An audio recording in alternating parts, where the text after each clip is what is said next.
Hey, boys and girls! Squee913 here. Oh, I'm sorry. King Squeeth the 16th here with several of our advisors, and welcome to the very first War Council. I'm going to go ahead and let every advisor who's here introduce himself. That would... Well, of course I should go first, because I am obviously the most superior one. I am Inferno Canuck, and I am the advisor to diplomacy. Oh, is he still here? Ooh. Sure.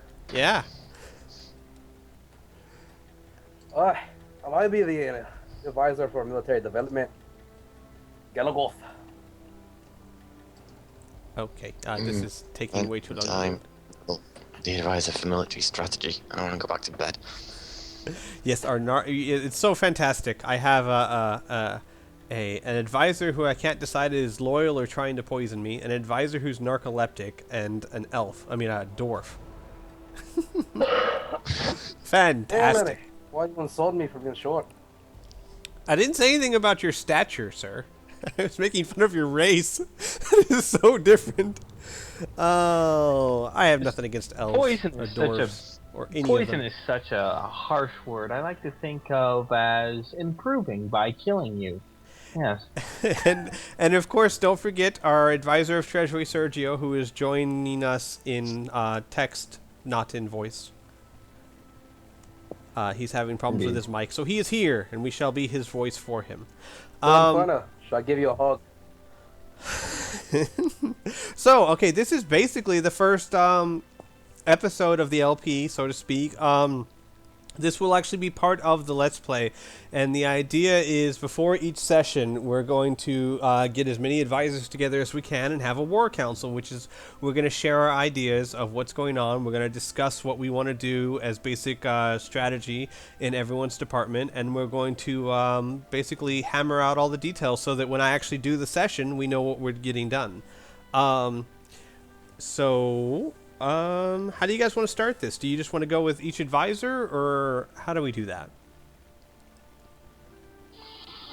Well, why don't we do this? Why don't we do this? Before we get into each individual advisor's advice in their department, why don't we just get a basic idea of what we're starting out at, what our main objectives are, and how to accomplish them. Like, for example, we've never actually really talked about what is our objective for the Let's Play. Are we trying to do world conquest? Are we trying to take over one area? Do we have even less than that, more short-term goals? And we should really try and decide what the object of what is going to make this a successful Let's Play or not. I see. Well, obviously the best. Maybe we have both short, medium, and long-term goals, perhaps. Okay, well, here's one that I've been curious about, and I want to get the opinions of my fellow advisors. Do we, A, want to go for total world conquest, or B, simply try and erase, say, all the evil factions from the world? Like, for example, war may be unavoidable with, say, like the dwarves or the elves or even Rohan for some strange reason, but that doesn't necessarily mean, like, a lot of times when I used to play medieval Total War, a lot of times I wouldn't even go for world conquest. If I had a nation that had been my friend the whole time, I would end the game without taking them over, because that wasn't very realistic to me. Why would I go destroy someone who's been my ally for 100 years? Why can't I just live in peace with them? So what we could do, if you guys are up for it, is say our overall reaching goal, the LP will be complete when we've destroyed all the evil factions, and any faction that makes us. So, me lord, by evil factions, most... we're including the high elves in this. We're including anyone and everyone. No. The High Elves are not an evil faction. The evil factions are Mordor, the Harad, the other ones to the south, and the two different Isengard and the two different Orc factions. I think the citizens of Gotland will disagree with you there. Yes, but I'm king, so no. No. Good king. Look, elves and dwarves may have their problems with each other, but they are not considered an evil race. Mumble, mumble, Yes. mumble. And that's not to say that we can't ever go to war with another faction. Simply that would be in addition to or aside of our main overreaching goal of destroying all the evil factions.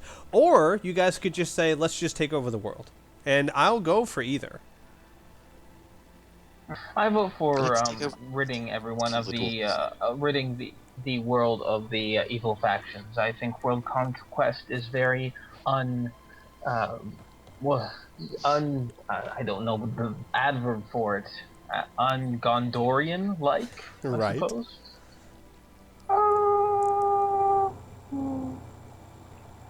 Well, Gondor's history does include some evil imperialistic conquests. Yes? Well, we kind of swept those under the rug. We don't talk about those anymore. We can't kill ourselves, Galagoth. Oh, Well, we could, but that's not the point. oh, we could. Oh, all right, that's okay then.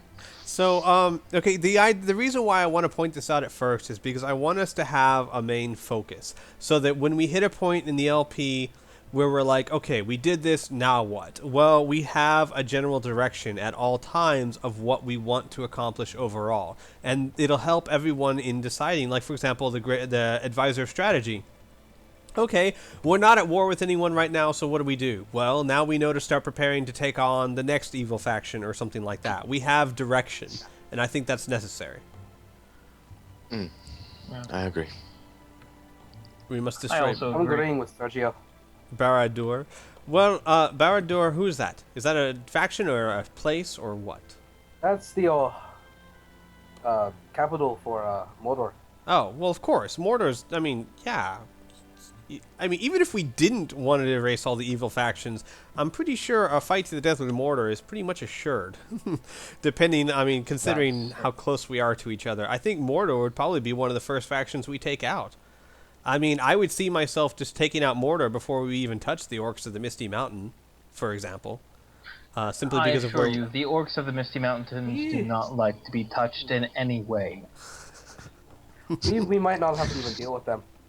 Well, we would if the goal is to wipe out all the evil races. See, that's the thing. Dwarves That's will probably kill them before we get there. Oh, well, that might be true.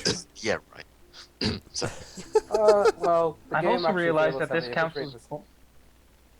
Yes, go ahead, both of you, at the same time. And now, All right.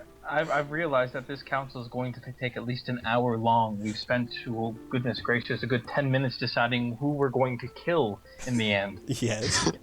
Well, we still have to decide that. I've learned many long time ago that when you are doing things with multiple people, it always takes longer than you think.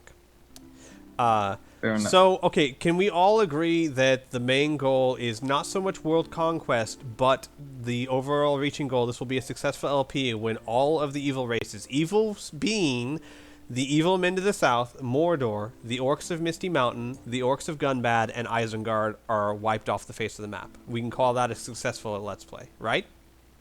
Dwarves. I wouldn't really Yes. call the men of Harad evil.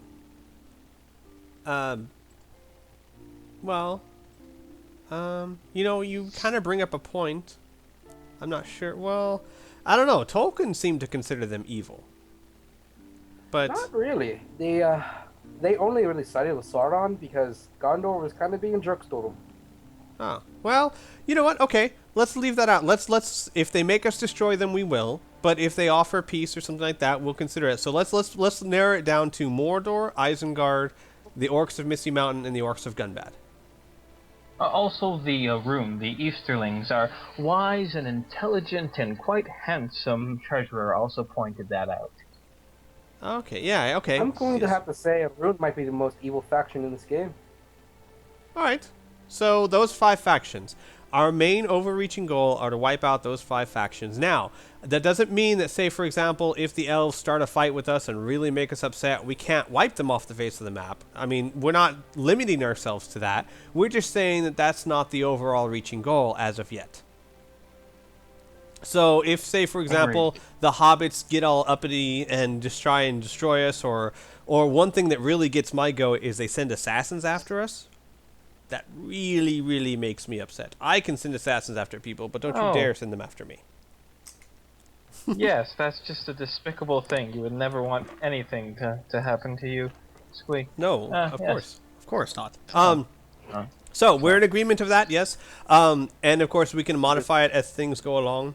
But should we say that we would never make treaties or alliances with the evil races unless we're pushed up against a corner? No, just never full Just a good never, unless we I can don't think really, we plan really. to ever get put up into a corner. Well, what I'm saying is, like, for example, we make it so that we're not going to make treaties with these guys. We're not going to make any dealings with them. However, let's say Mordor is really pushed our back against the wall, and then they suddenly say, "Hey, ceasefire." Sure, let's do that. Oh yes, a ceasefire. I thought you meant alliances. No. I mean, like, for the most part, we offer no quarter unless it's to our best interest for survival reasons. Yes. Okay. That's common sense. That sounds fair. right. All right. So we have an overall reaching goal for the Let's Play. It is to wipe out the evil factions of the map. Maybe not the Harad. We'll see how that goes. With that in mind, now we can start. I mean, I think that'll really help us get focus on what we need to do. Yes. So what else would we need to know? Let's just give everyone a quick overview of what we are. We are Gondor, of course, the Kingdom of Men. One of the Kingdom of Men. We are, as you can see in this map down here, we are in the southern part of the world. Not the furthest southern part, but a good deal south. No. We're in Italy. Yes, basically. To our deep south, we have the Harad. And we have the Rune, I believe, our southeast. I think they're in the far east. Actually. No, Far east? they're the far east. Oh, far east. Okay, so Mordor is in the southeast, this big black area over here. Yeah. Indeed. And then the Rune are to the east over here, I assume. Now, we don't really know where everything is. We'll have to send... well, I'll let Inferno talk about finding out where everyone is. That's kind of his department. Well, his and the Yes, it advisor of agents. You'll have to work closely with each other for that. So, Yes, we'll work very closely. why don't we do that? Why don't we go ahead and start with, you go ahead and give us a general summary of what your plan is so far, and then we'll see if there's any complications. Well, I'll keep this short because not only do I not want to waste my breath, but I've also assumed most of you have seen my suggestion video. Also, if you Suffice want me say, to... I'm sorry. If you want me to move to a certain section of the map, just let me know. That's fine. Actually, could you bring up the Inferno Diplomacy tab for me, please? I'm That's sorry. right. I've renamed the tab. I have that power. Yes, there we are. Very good. Is it up? Well, we have a diplomacy tab. That's Yes, that's my department. yes, but I don't see an Inferno. Well, we'll just go with it.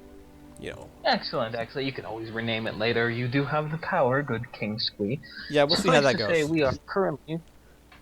we are currently at war with the Harad and Mordor, of course, and we are allies to the Riders of Rohan. Of course, the first important part of our first steps is gathering as much information as possible, which is why I suggest in building 2 diplomats, one in the first 5 turns and the other in the next subsequent, 6 to 10 turns, and send them out across the world asking for and purchasing and bartering and trading for map information. That way we'll know the world at large and we'll be better prepared. I've also suggested in building watchtowers, which I don't know who's in charge of that, but that will help us significantly. They're relatively cheap, so if we just build a couple of turns, it shouldn't drain our treasury. Finally, once we realize where the other factions are around us, we should try to secure ourselves a few more alliances, perhaps with the dwarves or men of the Dale or something similar. That's pretty much it, frankly. That's all I have to say at the moment. Okay. I was thinking about it. I think the watchtowers would fall into the Department of Cultural Development, since it is a building. And it is built out of the... is it built out of the city development page? Oh, hang on. which is a shame. I mean, wonderful, wonderful news, wonderful news. Yes, we were not staging a coup. I understand. No. We're still waiting That's on not- Galagoth. He'll be back in a second, I'm sure. Who builds watchtowers? Because this doesn't look like it's in the city recruitment screen. Does an army build a watchtower? Yes, Any, Yeah. a general supervisor. So in other words, Yeah, it's like go ahead. the standard game. So for example, no, he's a spy. So for example, Faramir over here could build a watchtower at some place if he wanted to. Yes, correct. Okay, how do you do that actually? I need to know. There's a button where you can build forts or watchtowers. That's that. And are no our Yeah, you treasure. can only make Sad. watchtowers in this mod. Where is this button? I see no button. So you need to send out It's- the, it's you need to on send the them out bottom the right. fort. Oh, okay, I see. All right, hang on. It's out with fort on the bottom right. All right, just send them out of the fort real quick. Now, if this is the case, that if he's the actual one that builds them, then I would say it's up to troop movement to decide when and where to build watchtowers. Possibly Grand Strategy Department, Rebel, either your department or HJK's department. It's kind of up in the air as to who would really have that power. I would say. I'm sorry. Go ahead. No, go on. I would say that would probably be the troop movement, simply because the director of troop movement is the one who physically controls the armies and gives them the orders. So I would probably say it's his final word, but I'm sure he would have no reason to not listen to you guys as to the best places to put them. Indeed. Where is the button? I'm trying to find the button here that lets you do it. It's in the bottom It's on the right. bottom right next to the treasury. Bottom right next Yeah. to the treasury button, the big ones at the bottom. Intern? No. There's possible constructing. Oh, it isn't possible to construct any buildings at the moment. So, but this is the button I would press. Yeah. Got it. Yeah. Yes. Got it. Okay. King Squeeth, how exactly did you get to be king, by the way? Birthright, of course. Oh, of course. The Yes, all inbreeding, kings should you be chosen. understand. It makes it difficult. It's all Are you about insulting me, king? it's all about who's your parents, who's your daddy, and my daddy was better than your daddy. Obviously, that's why I'm king. Yes. Yes. So, okay. All right, well, I'm all done with my suggestions. All right, so we have the general idea of where diplomacy should go. Even We'll have to get in touch with the director of agents to make sure that he includes the development of 2 diplomats at least. Also, It's just a suggestion. Also, you did bring up the who would match the criteria to be added to the royal family. I have that in mind. I will be following that. And pretty much right now, the general consensus is, since we have enough people, it's only if someone wows us. Bingo. Got it. Will do. Yeah. And of course, only if the esteemed advisor of Treasury has a budget for it.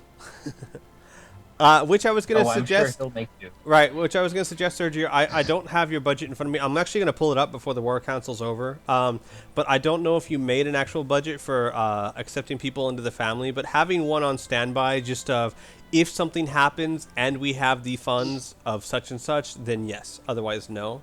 That might be in your budget. I don't remember. But I'll pull it up before we're done. Why don't we go ahead and go on to... E-type. yes, sorry? E-typed. He typed. Why am I not getting... Oh, okay. Never mind. I didn't get any of that because it wasn't at the bottom. Hang on. Oh, you guys were staging a coup. I see. No. That I was, think- we were just reciting lines for my play. Hang on. I have That's all. to Yeah. differ about the watchtowers. 200 is quite a lot. We only need a couple at the very beginning. You can't build forts in this one. Budget for the first 10 turns for that is 0. So we won't get any watchtowers in the first 10 turns. I'm No, not... he was talking No, about he's family referring members. to new. Yeah, he's referring to family members. Oh, family members. Okay, I was gonna say no watchtowers in the first 10 turns. I don't know if that's okay. That's you only fine. really need at max 2 at the beginning.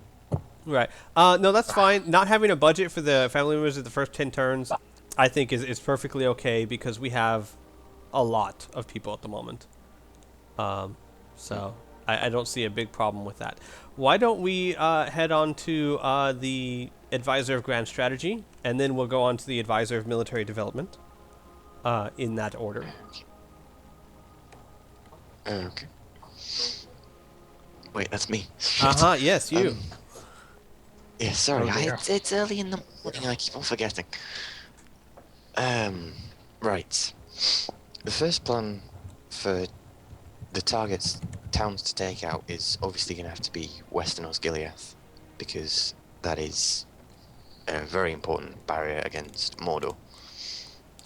The next target after that is to reinforce Osgiliath to hold against any attack from Mordor if Mordor manages to take Eastern Osgiliath, which by the looks of it wouldn't be very difficult. And to head up, once we have reinforcements, to head up and besiege Caer Andros, which is the island in the river just up north. Right here? Yeah. This massive thing. Yes, that massive thing. And Do we need my ships to get suggestion to for this, that's- or can we just get it's there a from land bridge. Okay. And my suggestion for that, although obviously it's not my department, would be to actually starve Caer Andros out rather than attack it, because it's probably got quite a big garrison.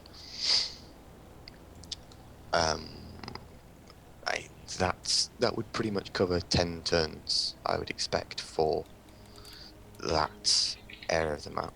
Now, what about the rebel Also- settlements to our west? Indeed. There is one rebel settlement to our west, which is in the far west, is a rebel settlement called Annulond, and that controls the whole of the western peninsula in pretty much a straight line from the top of our territory. And so along that whole mountain range is pretty much Annulond's territory, including the sea to the west of the mountain range as well. That's all controlled by Annulond. Town would be a pretty important one, because it would allow us to build watchtowers to the north as well as to have the sea trade. Yes. And it's also out of the way, mostly. Now, this does look like a From- well-developed town. We should probably send a spy, but do you think this is going to be difficult to take? And I've already said on the forum, but let's make absolutely clear that we cannot use any information that a spy in the LP has not given us. So if someone did a test run where they sent a spy over here, we can't use that information because in the world that we're doing this, we wouldn't have done that. Indeed. So from the information we have, do you consider this to be a difficult to take, or... I would consider this to be a pretty difficult one to take. But again, I have given the suggestion to starve it out rather than to actually attack, simply because, given the development of the town and the walls it's got, it would be quite a costly one to take for our militia forces. There are 6 units. Our militia are actually heavy infantry. They are heavy infantry, but they're still militia. They're still not our best troops. Right. So, And Sergio is just telling me also to double click on it, so we can see that there are 6 units of something in here. indeed. So And you'd expect something decent, if not something, even the light militia units in this game are rather strong. right. And considering we only have our own militia in the west, it would be, in my opinion, better to start out. But Now- again, that's not my... Also, my my concern would be what are we? Because a lot of concern comes from Harad down to the south, attacking early by sea or by a land bridge. So, have you taken into account, and I'm sure you have, if we send forces over here to take the rebel settlement and we take the time to starve them out, which could take many turns, probably, depending on how developed the city is, at least 5 or 6 turns, if we have forces tied up over here, are we going to have an adequate defense in case Harad decides to attack from the south? Well, we have our city walls at the very least on those towns, so even if Harad did attack, it would take them at least a couple of turns to start making siege equipment for those towns. We also have our navy in the south, in the sea, which, when it's not being used to ferry troops, if it is going to be used to ferry troops, would be adequate sea patrol, at least to head off a Harad navy. Especially at the early point in the game, I wouldn't have thought that any of the navies in the game would be particularly strong. And considering our forces, we have forces around the town of Dolamnoth, I believe it's called. And Yes. Now, to the left. Now, here's a question for both you and the advisor of diplomacy, since this is also your turn. Mm. How likely do you think it is? Excellent. How likely do you think it is for us to be expecting a very early attack from Harad? Say from in the I'd next 10 say- turns. Sorry, what was that, Rebel? In the first 10 turns. I was waiting for you to go first, Inferno. I'd say there's probably a good 40% chance. 40% within the first 10 turns. That's very high, actually. Yes, it is. I'd agree with that. However, I think it's more likely that the Harad would focus on the rebel settlement across, if you pan the map to the right, going eastwards past the island. There's a land bridge Right here. still further right. No, still further right. You mean up the A island? collection of tiny islands. There's a Oh, okay. I'm sorry. collection of I tiny figured you're on islands there. delay. Yes. So these little islands right here is a land bridge.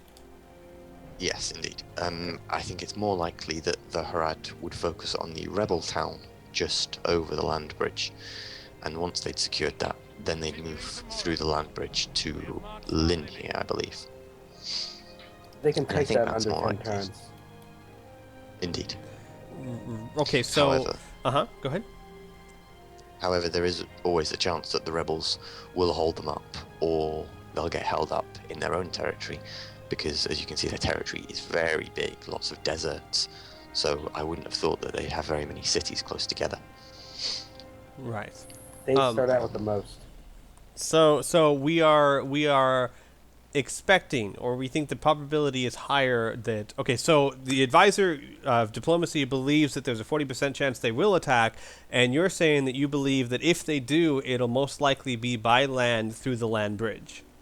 Correct? Indeed, I also think there's a pretty good chance that they will blockade our ports, but I don't think that they attack via sea, because it's a bit risky. It's a very risky strategy to go by sea, because there's a chance that our navy could pick them up, or any rebel navies, which, as you know, are a little bit more powerful, could pick them up as well.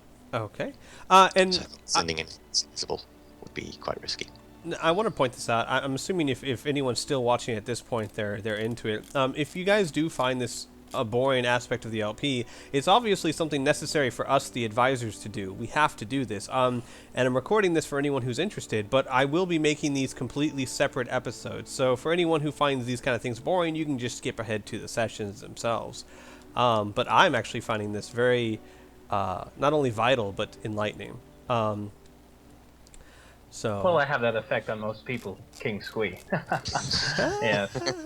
I'm actually taking pains to not do what you guys are doing. In other words, to not do test runs, to not find out about this, because I want you guys. I want to be like the actual king. I want you guys to inform me and teach me instead of already knowing and just having you reaffirm it. I think it'll be more interesting that way. So far, recapping, we want to take West Osgiliath. How long do you think it'll take, your plan to take West Osgiliath? And what forces, how much of our forces are you thinking will be necessary? In order to take West Osgiliath quickly and with as few losses as possible, it is actually a walled town. Despite what it shows on the map. I've suggested that about 40% of our units actually be allocated to take Western Osgiliath.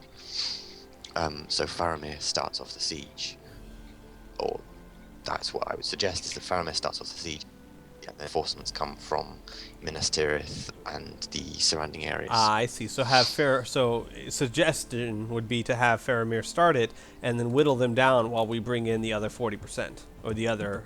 Indeed. Okay. Now, well, that's not your department. We'll have to talk to HJK where he wants to draw them from. But I would assume that it would take at least 2 or 3 turns to get the reinforcements there, and then maybe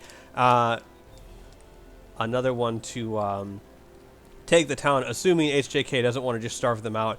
If speed is the prerogative here, my guess would be an assault, but of course that'll be up to him. Indeed. And then, now, here's a question that I have not asked is, you said after Osgiliath, you want to march up here. Now, what are the conditions for that? If we lose, say, so many of our forces, we don't march up here, or we wait a little longer to march up here? What are your plans for that?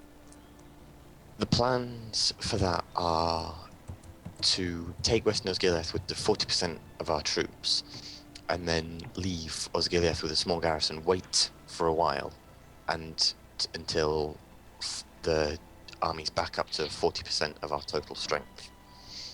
Okay, I see what So you're saying. You have Now, the same percentage to take Caandros as you would to take Western Osgiliath.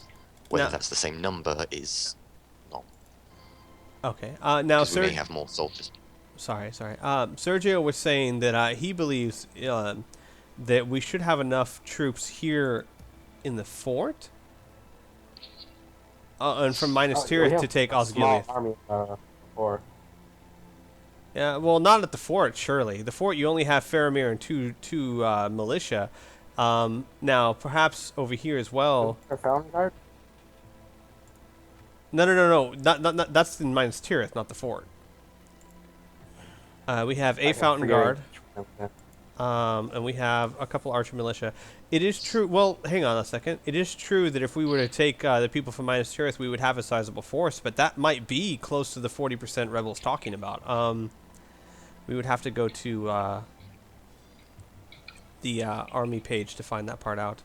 I wish there was a nice, easy list scrolls. There we go. Military forces. We have a total of... It doesn't tell us what our total is.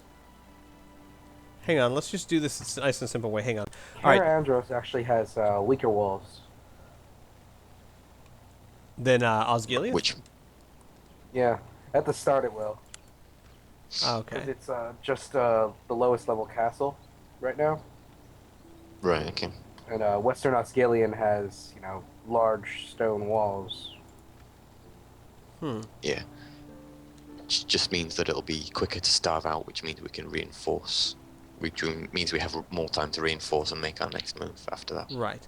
So we're sticking with the 40%, which here we have army. We have, let's see, 300, 600.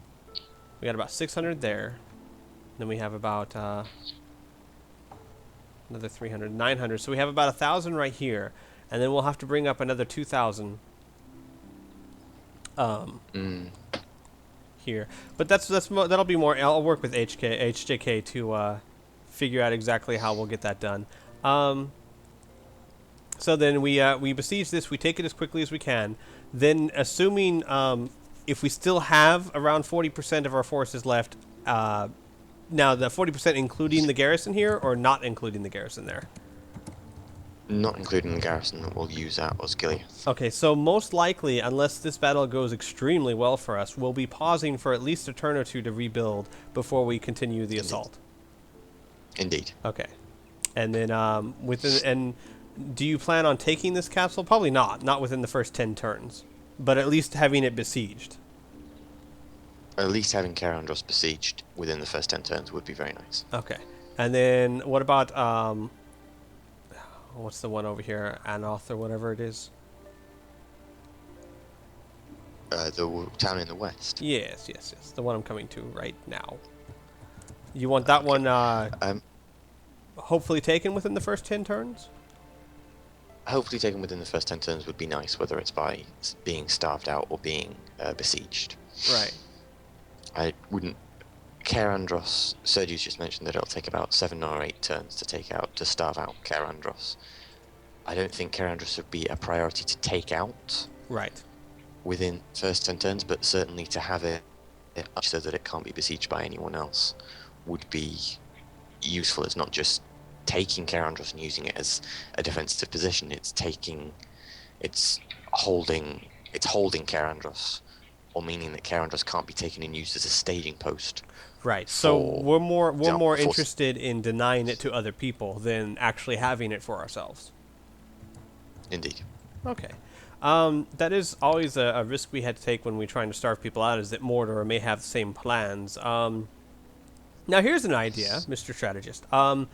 Let's say that I'm going to go take the castle. And when I get there, I see that Mordor is already attacking the castle. Do you want me to wait for that battle to play out before I make my move? Yes, because in either way, either force that wins will be severely weakened. So if Mordor wins, it's going to have lost troops taking the castle. And if the rebels manage to drive Mordor off, they're going to be both weakened by the turns of siege and also weakened by the battle that they've had against Mordor. So they'll be easier to starve out or take out. Right. Okay. I completely concur with that. I was going to say the same for Osgiliath, but if Mordor attacks, they're going to attack eastern, not western. Yeah. Alright, now, one final thing. Emergency plans. Let's say, for example, my one big concern that we may need a contingency on is Harad. If Harad sends a large force over here, what do you want done? And what are we talking about? Like, for example, if they send a massive force, do you want me to remove the troops from If they send a massive force, then removing the troops that are besieging Anulon, the town in the west, and removing any garrison directly contributing to public order in the towns and moving them down. It's pretty much just a cobbled together army to drive the enemy, or at the very least to hold the enemy back. Right. Okay. And what I'm going to do, guys, is obviously I'm going to try and do 10-turn sessions.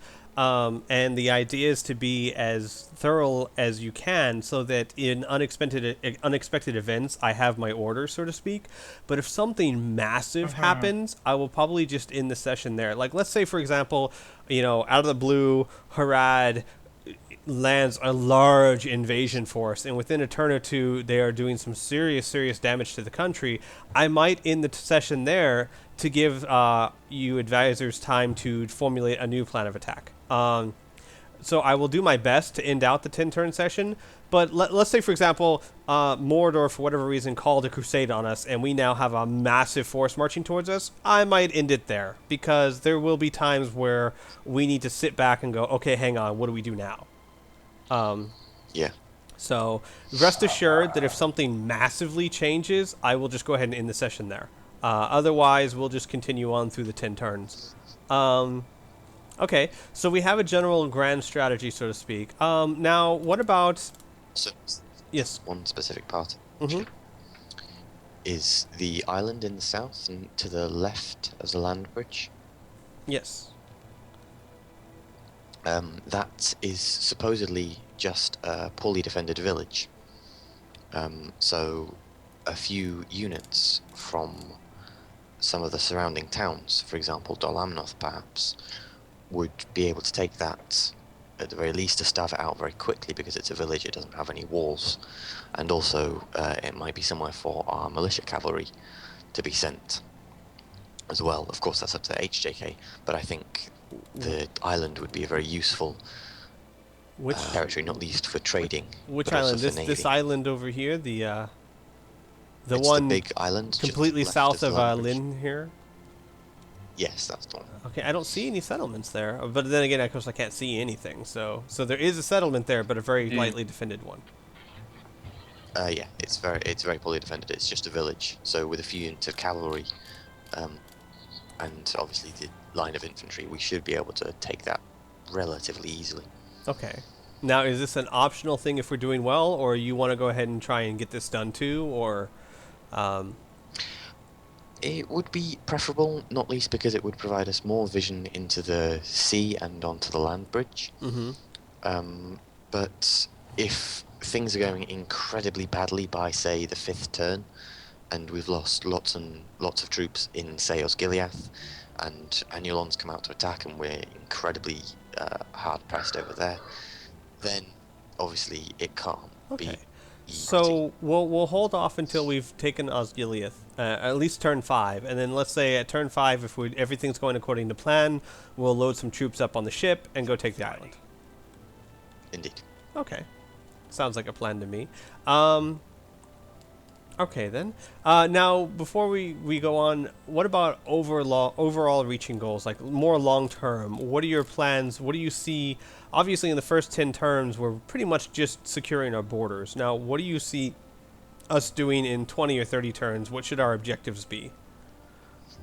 In those turns, our objective should be, by that point, to have something on the Harad South continent. For example, I know that across the land bridge there is a town just across the land bridge that is currently rebel, but may well be conquered by the Harad.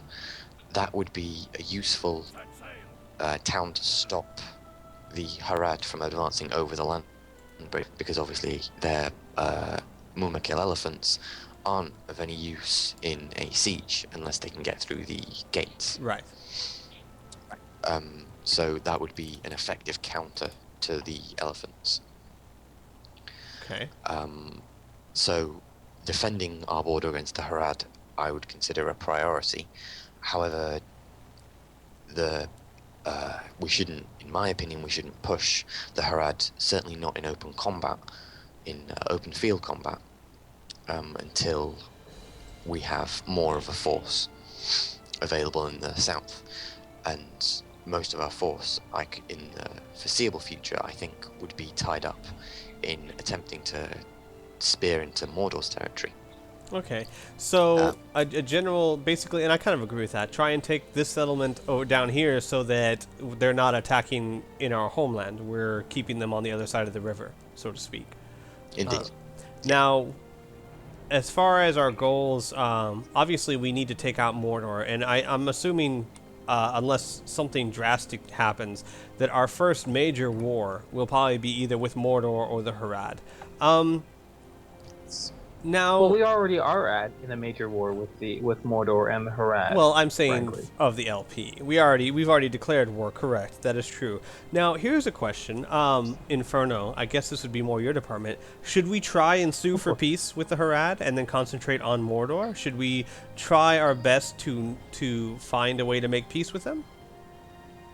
Yes, I believe if we can only fight one enemy at a time, we'll be at a significant advantage, and it's much better to try to sue for peace with the Harad, who are humans at the very least, and other than Mordor. However, it may take a little bit of coercing. The Harad will probably not want a ceasefire right away, but if we show some sort of military dominance or bribe them with enough money, then they perhaps may consider a ceasefire. Okay.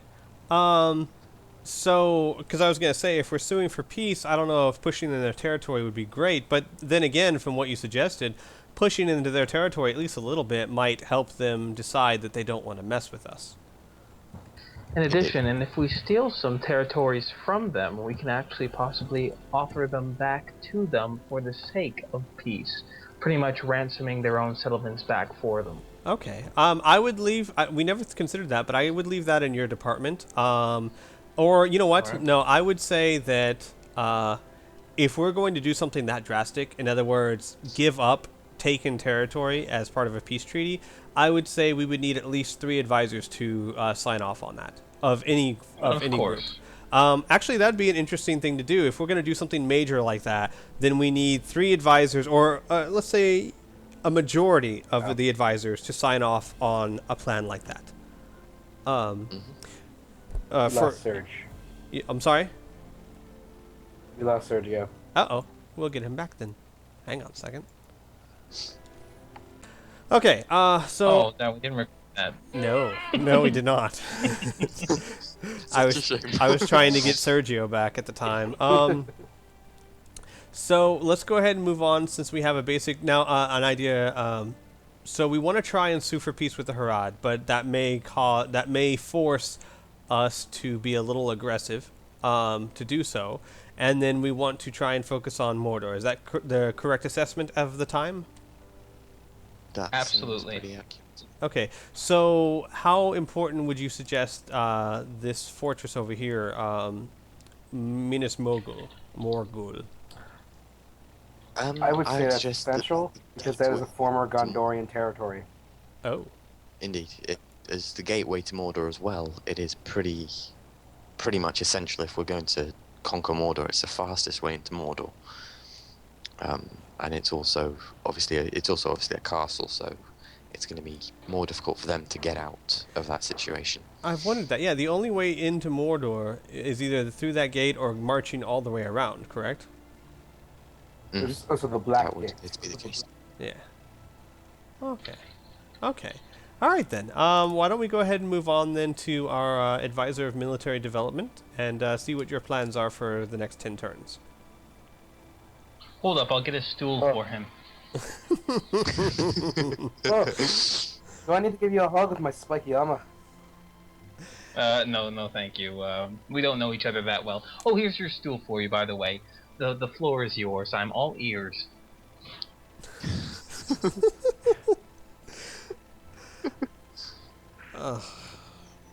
Yes, Mr. Grand Advisor of Military Development, if you would be so kind. Well, obviously we're gonna need some of those regular Marines. Yes, I agree. Our Because- battle simulations have Yeah. shown how useful they can be. And they have an effect on trolls and cavalry. You mean the throwing the javelins, or just in general Yeah, fighting? throwing cavalry. Okay. Okay. So now let's take it through this way. We don't have to in the war council. We don't have to go through what you want to build in each city, but just give us a general rundown of what in the next 10 turns what you plan to develop militarily. As far as the type of units, you said the Marines. And of course, you'll let me know later on where and how and when to make them. What else are we They can only concentrating? be made in one city. Oh, well, see, you will let me know those kind of things.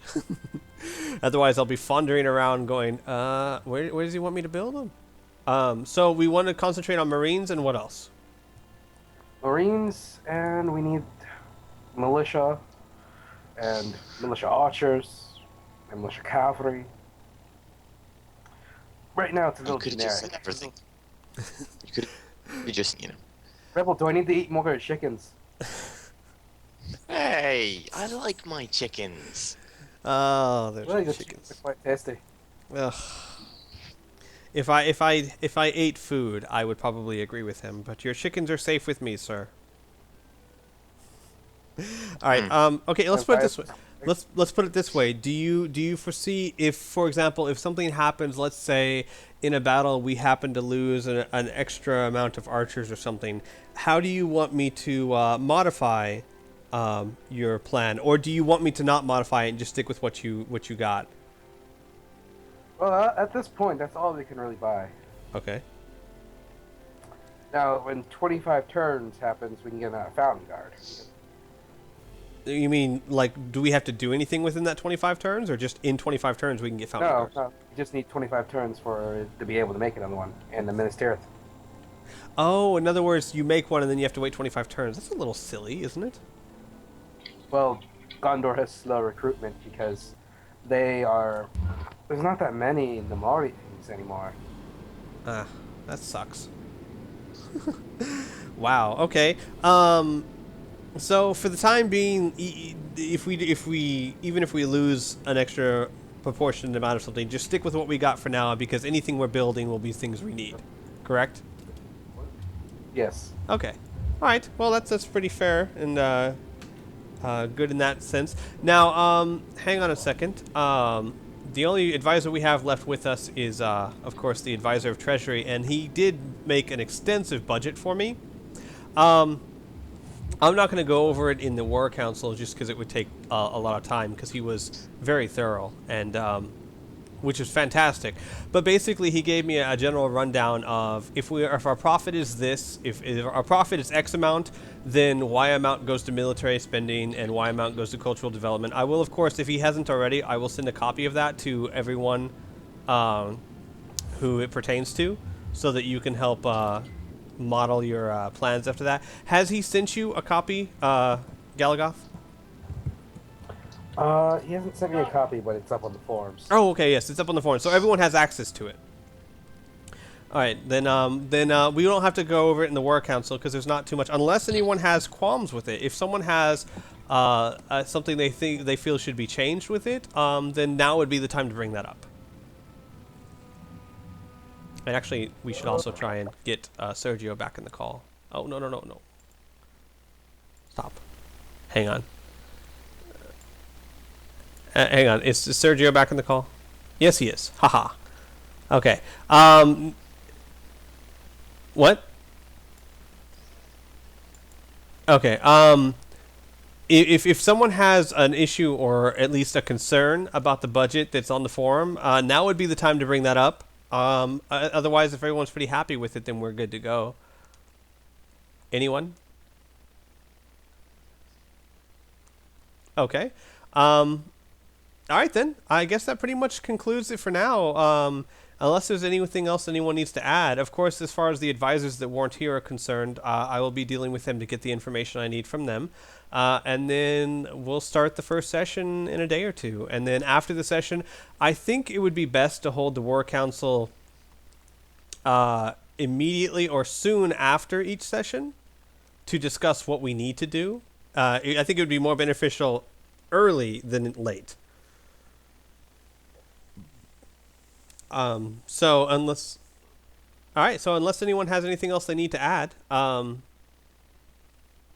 yes, no, anyone? All right, then I will go ahead and conclude this War Council for today, and then we will meet back after the first 10 turns, and hopefully everything will go as planned.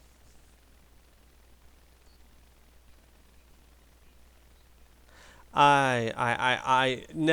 never have to fear for my life, O loyal servant of mine, because the heavens themselves would never let it happen. That is why I am king. It.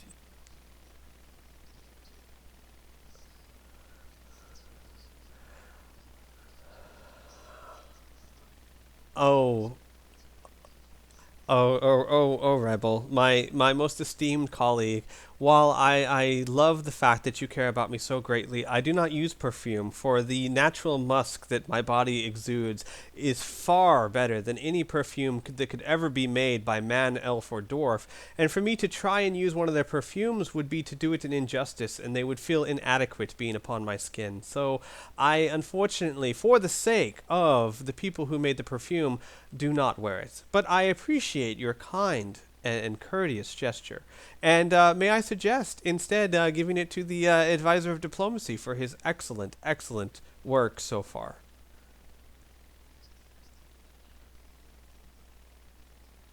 Oh no. Well, no, because dwarves don't really use perfume so much. No, but our advisor of diplomacy, I have been informed, is fancies himself a dandy, so he might prefer the perfume more than a dwarf would.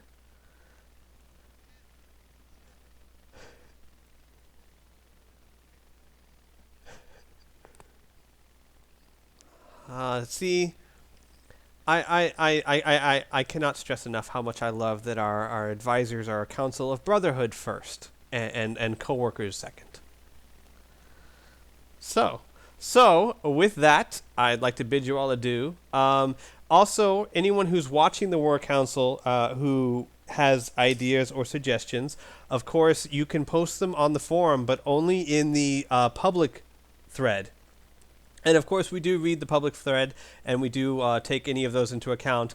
You could, of course, but see, the thing is, I don't want you guys posting on the advisors' threads or the king's threads, because we need to try and keep those clear of traffic so that we can talk to each other, which, if you look at the threads, doesn't mean a whole lot. Most of it's just us bickering anyway. But the point is, any suggestions, if you're not a staff member or advisor, put them on the public thread, and we will get them. So don't worry about that. They will be there, and then we will do read them. So with that, I'd like to thank you all, and then join us for the first actual session of the Let's Play. All right, everyone, say goodbye. All right, take care.